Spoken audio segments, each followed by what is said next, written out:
એક જીવનનો ક્રમ મહાપ્રભુજી આપણને બતાવ્યો છે કે વૈષ્ણવ થવું, બ્રહ્મ સંબંધી થવું, પછી શું કરવું? તો કે ઠાકોરજી સાથે જીવન જીવવાનો એક ક્રમ ચાલુ થાય છે. એ જીવન જીવતા જીવતા પછી અહીંયા સેવા કરવાની છે ને ત્યાં સેવા કરવાની છે. એક જગ્યાએ અમે હું ગયો ને ત્યાં ગામડામાં જ આપણે ત્યાં, તો એક વૈષ્ણવ આમ 8-10 બેઠા હતા અંદર રૂમમાં, અને મને કે જે એક વિનંતી કરું, બોલો. તો કે અમે બ્રહ્મ સંબંધ લઈ લીધા, હવે અમે બધા તો નિત્ય લીલામાં પાકું ને અમારું થઈ ગયા આટલા જણાનું આમ. એટલે મેં કીધું કે જો ભાઈ એમ કઈ હું તમને કેમ જવાબ દઉં, આ જેવું કર્યું હોય છે એવું મેં મળે. અહીંયા જ કઈ સેવા કરી ના હોય તો પછી શું કરવાનું? હાલો મળી ગયું, માની લીધું. મેં એને કીધું કદાચ મળી ગયા અત્યારે જ, ત્યારે હું કામ હજી હમણાંથી જ કાલ સવારના તમને હાલો નીચે લીલામ કદાચ મળી ગઈ જગ્યા, પણ અહીંયા સેવા ન કરી હોય તો આવડે? નિત્ય લીલામ જઈને શું કરવાનું? સેવા. ત્યાં સેવા જ કરવાની, ત્યાં કઈ હુતા નથી રહેવાનું. નિત્ય લીલામ જઈને સેવા જ કરવાની છે. સેવા કરવાની હોય તો અહીંયા કરી હોય તો આવડે ને. હાલો આજ ને આજ કદાચ મોકલી દે ઓલાને, કાલ તને બ્રહ્મ સંબંધ થઈ ગયો ને પાકું તારું નિત્ય લીલામ. અત્યારે અટાણના જ વયો ગયો તું, હાલ આ પૂગી ગયો, અહીં ઉભો જ. હવે અહીંયા ખોટે ખોટો ખીપાની જેમ ઉભો રહ્યા. સેવા ના આવડે લઉં કોઈ દી જારી અહીં ભરી હોય તો આવડે ને. અહીંયા ભૂતલ ઉપર જારી ભરો તો વાં આવડશે કોક દી ઠાકોરજી જારી. અહીંયા શું કરશું? અહીંયા સેવા શીખવી તો પડશે જ. આ છે ને ઓલું છે કે જેને અહીંયા બરાબર હાલે નહીં ને સેવા મેં અહીં નાખે કે શીખવા મોકલે, પેલા શીખીને આવ, પછી શીખાઈ જાય પછી. કારણ કે અહીંયા તો તમે ભાવ સાહિત્ય વાંચો, બધું દ્વાદશ નિકુંજની ભાવના બધી વાંચો તો તમને ખ્યાલ આવે કે અહીંયા કઈ સહેલું નથી. અહીંયા તરત માલાજી પરોવીને ધરાવી દો છે, એટલે મહાપ્રભુજીની કૃપાથી અહીં સહેલું છે. ત્યાં કઈ સહેલું નથી. ત્યાં તો કદાચ કોઈ માલાજી સિદ્ધ કર્યા હોય ને તો પેલા ઓલી નિકુંજમાં જાય ને પછી બીજા સ્વામીજી, પછી એનાથી આગળ એ 12 કુંજ જાય, પછી સ્વામીજીની કુંજ આવે. સ્વામીજીને જો માલા પસંદ પડે તો ઠાકોરજી ધરે, ને ના પસંદ પડે તો ત્યાંથી ઘા થાય. ત્યાં તો એવી લાખો કરોડો માલ આવતી હોય, કઈ વેલ્યુ ના હોય. અહીંયા એટલી નિકુંજો છે, કોટી નિકુંજો છે ઠાકોરજીને, કોટી જીવો છે. એટલે જે કિંમત છે ને આપણી કેના લીધે છે? તો કે મહાપ્રભુજીને લીધે છે. જે સ્પેશિયલ પણ આપણામાં આવે છે, કે જે વિશેષતા આપણામાં આવે છે, એ મહાપ્રભુજીના માર્ગને લીધે આવે છે. મહાપ્રભુજીની છત્રછાયા, મહાપ્રભુજીનું સાનિધ્ય, મહાપ્રભુજીના હાથ ઉપર છે એટલે આવે. બધા મીંડ જ છે, જેટલું આપણું છે ને એ બધા મીંડ જ છે. એમાં એકડો મહાપ્રભુજીથી થાય. એટલે ભગવાન કઈ જોતા નથી, ભગવાનને એ બધું કઈ દેખાતું નથી. ભગવાનને અસર ક્યારે થાય છે? તો કે જ્યારે જીવ એમ વિનંતી કરે કે હું મહાપ્રભુજીનો સેવક છું, તો ભગવાનને અસર થાય કે ના ના આનું કંઈક તો કરવું જ પડશે. ને એનું કારણ શું છે ખબર? કદાચ આપણને એમ હોય કે આપણું બ્રહ્મ સંબંધ, આપણું નિવેદન અમે તો અજાણતા લીધું હતું, અજ્ઞાનતામાં લીધું હતું. પણ હું એમ કહું છું કે મહાપ્રભુજીનું તો દ્રઢ હતું ને. સૌથી પહેલું નિવેદન કોનું થયું? તો કે શ્રી મહાપ્રભુજીનું, આચાર્ય. તો એમનું નિવેદન થયું જ, એમાં તો કોઈ સંશય નથી ને. સૌથી પહેલું એમનું થયું છે. સૌથી પહેલા દામોદાસ હરસાણીનું થયું છે. તો એ મહાપ્રભુજીનું અને હરસાણીજીનું નિવેદન થોડી નબળું હોય. તો બસ એમનું ચરણ ને એમનું આશ્રય પકડી રાખીએ ને તો એ 100% કંઈક ને કંઈક થાય. શું કામ ના થાય?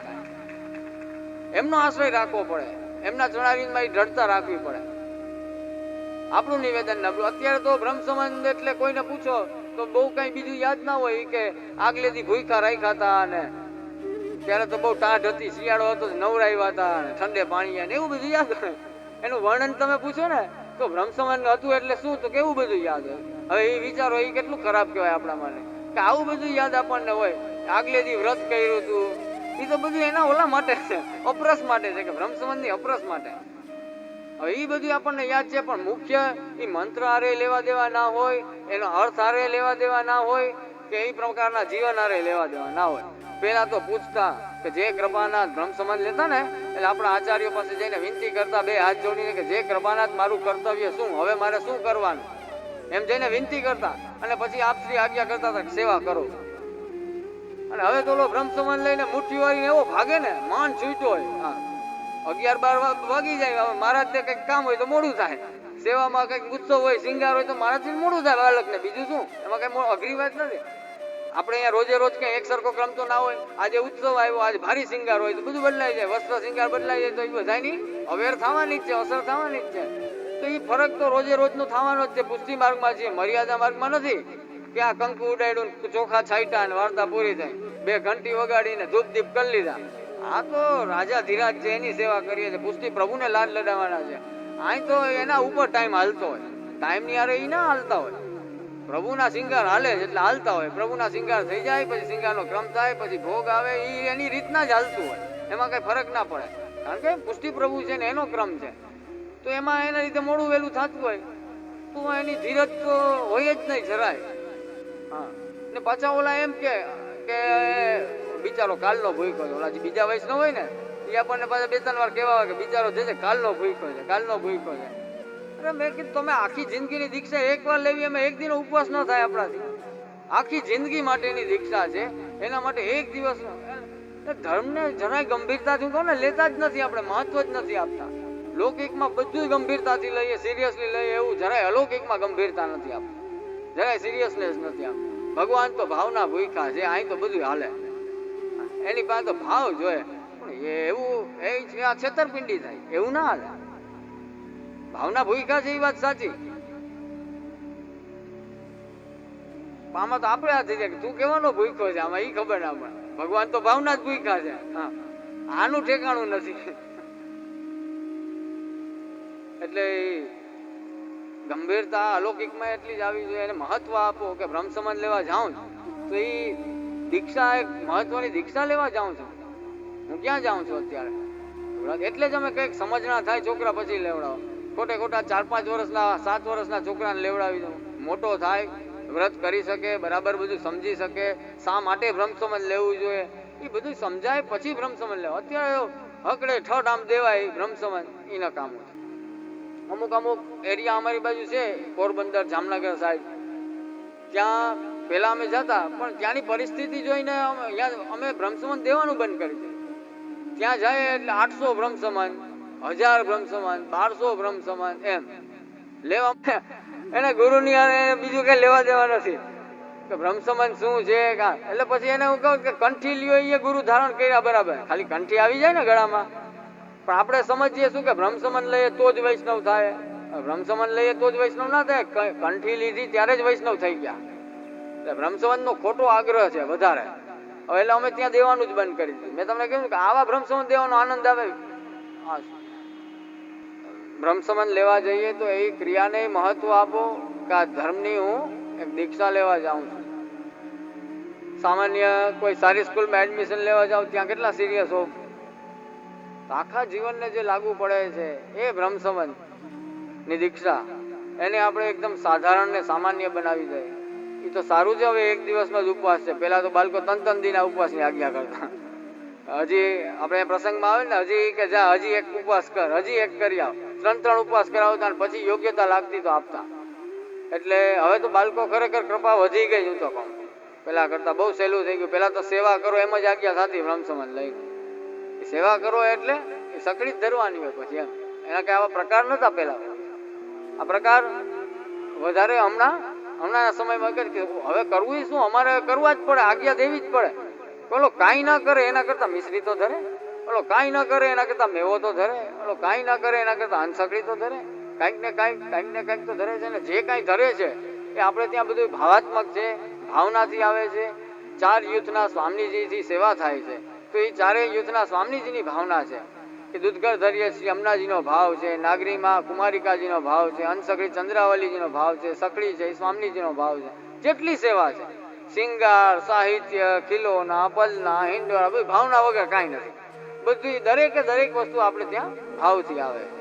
તો જો આપણે કોઈ દૂધગર વાળાને કે કોઈ હંસકડી વાળાને આપણે જો હીન ગણીએ કે નીચો ગણીએ તો એમાં એ વૈષ્ણવ તો અપમાન થતું જ હશે, પણ સાથે સાથે આ ભાવનું અપમાન થાય છે, એ સ્વામીજીનું અપમાન થાય છે, એમનો અનાદર થાય છે.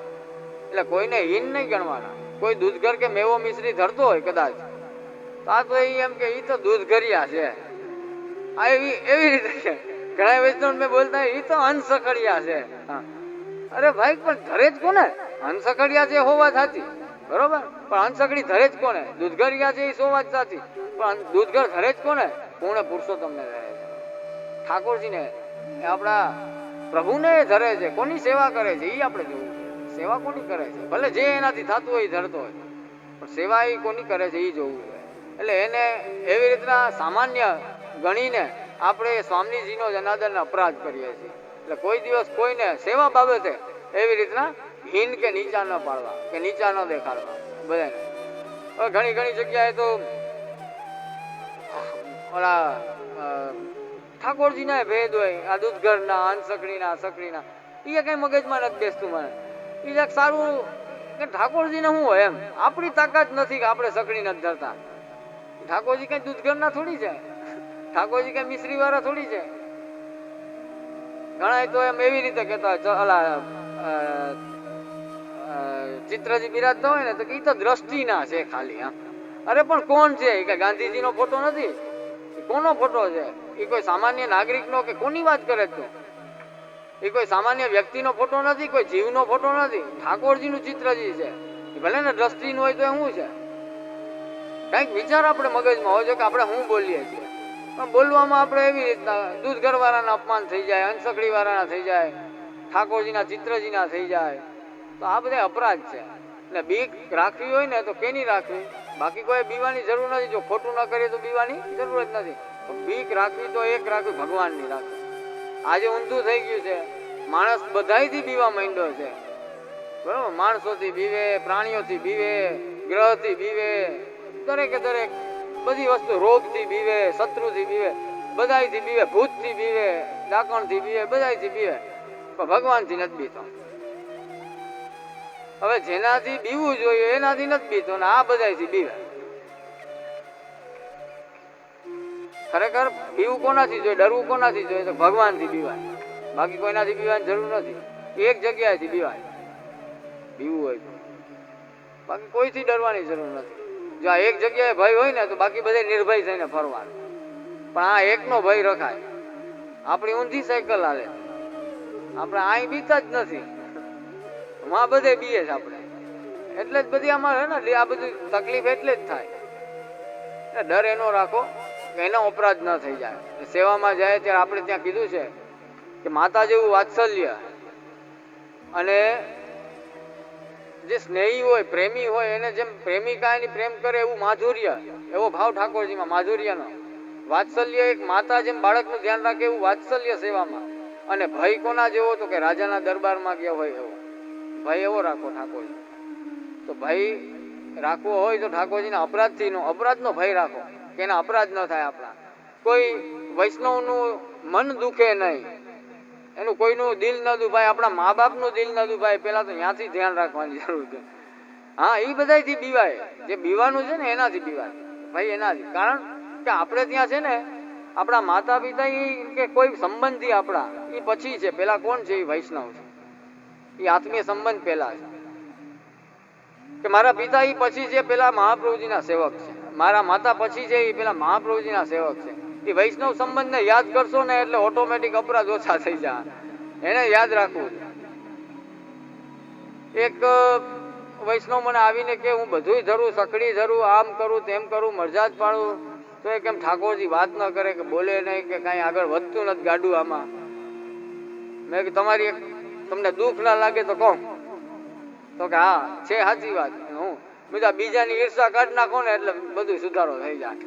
ગોકુલનાથજી આજના આધુનિક જીવમાં એ જ પ્રોબ્લેમ મોટામાં મોટી કીધી છે કે આજે બધુંય કદાચ સેવા પરાયણતા આવી જાય, સત્સંગ પરાયણતા આવી જાય, પણ બીજાને નીચા પાડવાનો ભાવ છે ને, ઈર્ષા, દ્વેષ, એ એક નીકળી જાય આપણા હૃદયમાંથી. આ મોટામાં મોટો કચરો છે. તમે બાળકો કે ઠાકોરજીને પધરાવો ત્યારે ગાતા હોય ને ગોલવા, આ શેરી વડાવી સજ કરું હરી ઘેર આવો ને. હરી ક્યાંથી આવે? આમાં કચરા અને ઢગલા છે બધા. ઈર્ષા ને દ્વેષ ને કોઈનું સારું ના જોવું, મોટામાં મોટું દુઃખ છે. આટલા કચરા હોય તો કેવી રીતે હરી પધારે? આમાં આપણે કોઈ લઈ જાય કે આ ઘરમાં બેસો કે આ રૂમમાં બેસો, અહીંયા ખૂબ ઝારા બાઈજા હોય, ધૂળ ચડી ગઈ હોય આટલી ને, તો આપણે બેસીએ? આપણે એમ કે કંઈક સાફ તો કરીને દે. તો ભગવાનને હૃદયમાં પધરાવા, અગર તો ઘરે પધરાવા, તો એના માટે આપણા વિચારમાં પધરાવા, આપણા જીવનમાં પધરાવા, તો એના માટે આ શેરીને વાળવી તો પડશે ને. મોટામાં મોટી જો કોઈ ખામી હોય તો બીજા વૈષ્ણવના દોષ જોવા, બાળકોના દોષ જોવા, એ બધા બંધ કરી દેવાય. એનું કામ છે કે ઈ જેને જોવા ઈ જોશે. એ આપણું કામ નથી ને. આપણે ટાઈમ બગાડવાની વાત, આપણે આપણું કરાય. अपनो दोष विचार सके। कृपा वही तब जानिए जब दिखे अपनो दोष। કે આપણા અપરાધ આપણા દોષ દેખાય કે આપણામાં કેટલી ખરાબી છે ત્યારે સમજવું કે કૃપા થઈ જ આપણી ઉપર। બીજા લપમાં ન પડાય કે ઓલો શું કરે ને ઓલો મેન પાડે જ કે નહીં ને ઓલો હું આમ કરે ઓલો હું આમ કરે, એમાં બધો સમયનો બગાડ છે। આપણી સમય ને શક્તિનો વેસ્ટ ઓફ ટાઈમ, સમય અતિશય કિંમતી છે ને બગડી જાય। એ સમયને આપણે સાચવી લઈએ, એ સમયનો આપણે ઉપયોગ કરવો જોઈએ। પણ માણસને બીજાનું જોઈને દુઃખી થવામાં ખબર નહીં હું મજા આવે ને હું ટેવ પડી ગઈ, એ સમજાતું જ નથી। કોઈએ ભગવાનને પૂછ્યું કે ભગવાન આપની આ સૃષ્ટિમાં આટલા બધા દુઃખી લોકો કેમ છે, આપણે દુઃખ શું કામ આપ્યું? એટલે ભગવાન કે મેં તો દુઃખ આપ્યું નથી, મેં તો સુખ જ આપ્યું હતું। પણ કોકનું સુખી કોકનું દુઃખ થઈ જાય એમાં હું કરું? મેં તો એને સુખી જ રાખ્યો, પણ હવે એનું છે ને ઓલો જ બરી જાય એમને બેઠા બેઠા। હવે આપણે બરવાનું ચાલુ કરીએ ને એમાં થાય શું ખબર? આમાં એકચ્યુઅલી ખરેખર રિયલમાં શું થાય છે કે કોઈની ગાડી બંગલા સારું બધું જોયું ને આપણે બરવાનું ચાલુ કર્યું, બરાબર? ઓલાને તો કઈ ખબર નથી કે કોણ બરે કે શું થાય। ઓલો બરીને અડધો થઈ ગયો, ઓલાની હાલત ખરાબ થઈ ગઈ। એ દુઃખ એને ત્યારથી જ ચાલુ થઈ જાય, જ્યારથી ઈર્ષા એના હૃદયમાં પ્રગટે ને ત્યારથી એના માટે દુઃખ ચાલુ થઈ ગયું। એ દુઃખ આવી જ રાખે, આવી જ રાખે। જેટલા જેટલા દ્વેષ અને ઈર્ષા કરો એનું દુઃખ આપણને જ થાય, બીજા કોઈને નથી થતું। એ ઉપાધિ ત્રાસ એ આપણે જ સહન કરવો પડે। એક તો ઈર્ષા કાઢી નાખ, આ તો છે ને પુષ્ટિ માર્ગ છે, અહીંયા તો ગોળ ને ખોળ બધું હરખું। અહીં તો ભગવાન સામેથી આજ્ઞા કરીને કે ઓલા રૂપા પોડિયા પાસે ગૌરાવો તો મને નીંદર આવે। શ્રીનાથજી સામેથી આજ્ઞા કરી ને બોલો કાંઈ એમને બરા, ઓલાને કોઈ રાગનું જ્ઞાન નતું છતાંય પણ શ્રીનાથજી આજ્ઞા કરી કે રૂપા પોડિયા ને કયો ગાય। અહીંયા કઈ નીતિ નિયમ નથી કે સકડી ધરે બે ટાઈમ સેવા કરે ને પછી તમે એમ કહો કે કેમ ભગવાન મારી યાર વાત નથી કરતા। એ પુષ્ટિ માર્ગમાં ના હાલે। મર્યાદામાં નક્કી હોય કે આટલી આહુતિ આપણે યજ્ઞમાં પધરાવીએ તો એનું આટલું ફલ, આ વિધિ આમ કરીએ આટલાના બ્રહ્મભોજન કરાવો તો એનું આટલું ફલ। મર્યાદામાં બધું ફિક્સ હોય। પુષ્ટિ માર્ગમાં એમ ભગવાનને તમે બાંધી ના શકો કે હું આટલા પાઠ કરું, હું આટલી સેવા કરું તો તમારે આમ કરવું જ પડે એમ। આ તો કોઈ દી સેવા ન કરતો હોય ને સૂતો હોય ને ત્યાં જઈને ભગવાન ઉઠાડે હાલે એની યાર વાત કરે। ઓલો સકડી ધરી ધરીને બિચારો મરી ગયો હોય 15-20 વર્ષથી, હા એની અમે ના જોવે। એ પુષ્ટિ માર્ગ છે। કૃપા ને વરસાદ બે એક જેવા છે, ક્યાં થાય ક્યારે થાય ક્યારે કઈ નક્કી નહીં કેના ઉપર થાય, એનો કોઈ નિયમ નથી। કૃપાનો કોઈ નિયમ ના હોય। કોઈ એમ કે આમ કરો આમ કરો આમ કરો એટલે કૃપા થાય, તો કૃપાનો કોઈ નિયમ નથી। પણ ઠાકોરજીને કૃપા કરવાનું મન થાય ને એવું આપણે કંઈક કરવું જોઈએ કે પ્રભુને મન થાય એમ કે રોજ આવીને સામે નડે જ ને કંઈક કરી દેવાનું।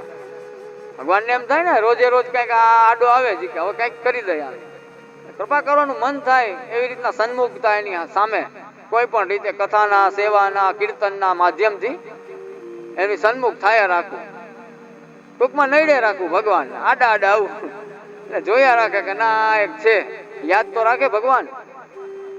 એ જરૂરી છે, એ સન્મુખતા છે એ બહુ જરૂરી છે। જો એ સન્મુખતા ગઈ તો બધું ગયું। કોઈ પણ રીતની સન્મુખતા પુસ્તકની એટલે ભગવદ વાણીની, ભગવત સ્વરૂપની, ભગવદજીઓની, ભગવદજીઓના ચરિત્રની કોઈ પણ રીતની સન્મુખતા છે એ અતિ આવશ્યક છે। અને આપણે સન્મુખતા જ રાખી શકીએ, બીજું શું કરી શકીએ? બીજી કોઈ લાયકાત તો આપણી છે નહીં। આપણે એક સન્મુખ રહી શકીએ કે પ્રભુ આ મારું ઘર, આ મારા દેહ ઇન્દ્રિય, આ મારી સંપત્તિ, આ મારો પરિવાર, આ મારા પુત્ર પુત્રાદિક, આ મારી પત્ની, પત્ની હોય એના માટે પતિ, બધાય જે કોઈ છે મારી સંપત્તિ, આ બધું આપણે સન્મુખ કર્યું। હવે એમાંથી ભગવાનને જે ઈચ્છા છે એ અંગીકાર કરશે ને ભગવાનની ઈચ્છા નહીં હોય એને હાથે નહીં લગાડે, એની ઈચ્છાની વાત છે।